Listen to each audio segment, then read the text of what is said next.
Amigos oyentes, hermanos queridos, buenos días. El Evangelio del día, hoy 27 de enero del año 2018. Aquí estamos Patricia y Miguel, este matrimonio cristiano, dispuestos a leer y comentar este Evangelio. Primero, la lectura. Patricia. Lectura del Santo Evangelio según San Marcos, capítulo 4, versículos del 35 al 41. Al atardecer de ese mismo día, les dijo, crucemos a la otra orilla. Ellos, dejando a la multitud, lo llevaron a la barca así como estaba. Había otras barcas junto a la suya. Entonces se desató un fuerte vendaval y las olas entraban en la barca, que se iba llenando de agua. Jesús estaba en la popa, durmiendo sobre el cabezal. Lo despertaron y le dijeron, Maestro, ¿no te importa que nos ahoguemos? Despertándose él, increpó al viento y dijo al mar, Silencio, cállate. El viento se aplacó y sobrevino una gran calma. Después les dijo, ¿por qué tienen miedo? ¿Cómo? ¿No tienen fe? Entonces quedaron atemorizados y se decían unos a otros, ¿quién es este que hasta el viento y el mar le obedecen? Palabra del Señor. ¿Quién es este? Fíjese la pregunta que se formulaban entre sí los discípulos del Señor.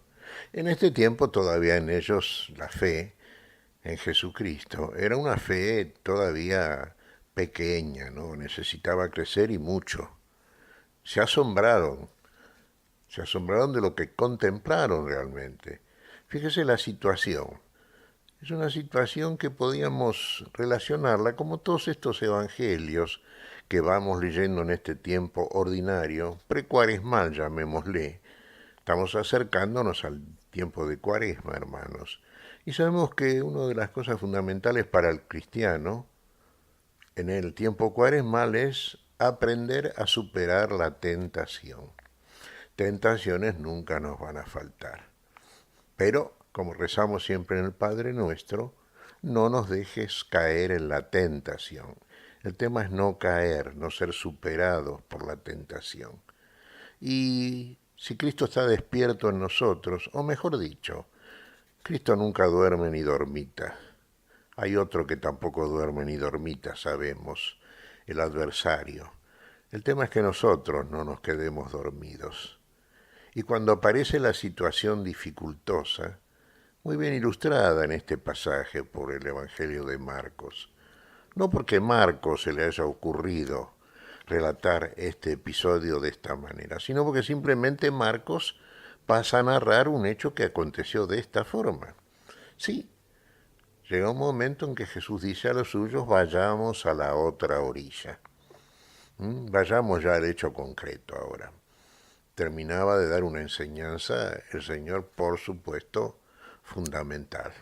Estaba la multitud, los dejan a todos los que estaban ahí en la multitud y toman una de las barcas y cruzan a la otra orilla.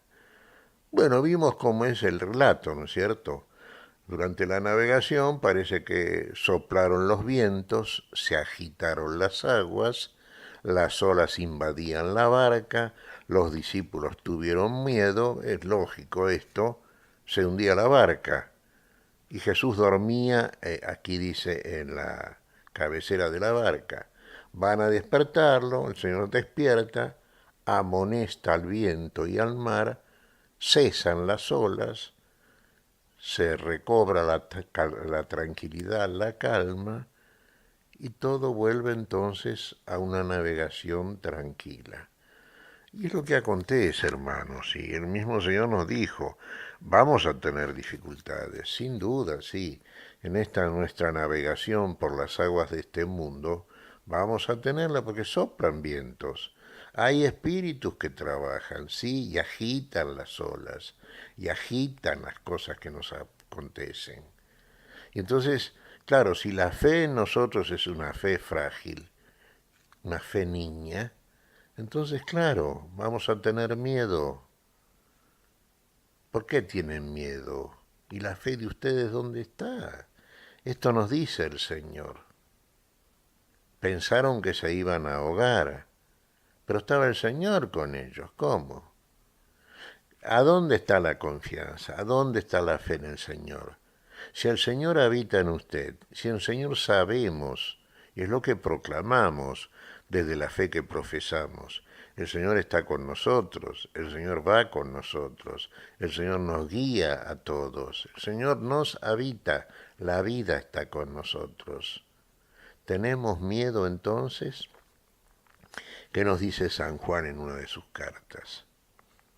Donde hay amor no hay temor. De ahí que el que teme es porque aún no ha sido hecho perfecto en el amor. Un poco le pasaba esto a los discípulos, un poco nos pasa a nosotros, hermanos, porque afrontamos y muchas veces nos vemos superados por situaciones muy difíciles. Entonces, ¿qué es lo que hay que hacer si verdaderamente en nosotros está presente, activa la fe que obra por el amor? Y acudir al autor y consumador de la fe. Si Dios con nosotros, ¿quién contra nosotros? Y la respuesta del Señor es inmediata y contundente. Fíjese, uno podría decir, tomando de pronto esta lección del Evangelio, ¿no es cierto? ¿A quién expulsa el Señor? Y a los espíritus del mal que agitan el mundo que todavía nos habita, hermanos. Y entonces, ¿qué pasa? Estamos ahí puestos a prueba, nuestra fe aparece puesta a prueba, pero hay que acudir al Señor, hay que despertar en nosotros esa fe que está dormida y que nos pasa muchas veces, no una sola vez, nos puede pasar muchas veces. Y ahí aparece Jesús, aparece aquel que es el todo y en todos, aquel que en nosotros supera la tentación y nos enseña a superar la tentación, a no caer vencidos por el miedo y el temor, porque el Señor es más fuerte siempre. El que está con nosotros es más fuerte. Todo lo podemos, hermanos, unidos a Cristo Jesús que nos fortalece. Entonces podemos navegar tranquilo por las aguas, sí, de este mundo y llegar a la otra orilla, llegar a la verdadera vida, finalmente. Pero bueno, aquí tenemos un ejemplo más, como tantísimos otros, a través de la lectura que hacemos del Evangelio, y seguimos creciendo. Y pidámosle siempre esto al Señor, seguir creciendo en esta nuestra fe, hasta llegar a la medida de un Cristo adulto realmente. ¿Qué te parece, Patricia? Pues como acabas de decir, Miguel, estaba reflexionando en esto de que tenemos una fe niña y en la pregunta que les hacía el Señor a los discípulos. ¿Cómo? ¿Es que no tienen fe? Y le contestaría, Señor, sí tenemos fe, pero es pequeñita. Aumentanos la fe. Esa fe madura que nos hace no caer en las tentaciones, sabiendo que tú siempre estás con nosotros. Efectivamente, Patricia, siempre el Señor está, pero a veces no estamos nosotros, a veces estamos muy distraídos, estamos dormidos. Hay que despertarse, hermanos, el Señor está siempre ahí, no nos deja solos. ¿Qué te parece si agradecemos al Señor? Muy bien, Miguel. Te damos gracias, Padre Celestial, en el nombre santo de nuestro Señor Jesucristo. Te damos gracias, Padre, te pedimos perdón por nuestras faltas. Señor, pedimos tu bendición para este día, tu espíritu de fe, tu espíritu, Señor, de fortaleza, de unidad con aquel que nos fortalece en todas las situaciones. Y lo pedimos en el nombre de Él, en tu nombre, Señor. Por Jesucristo, Señor nuestro. Amén y amén. Y amén.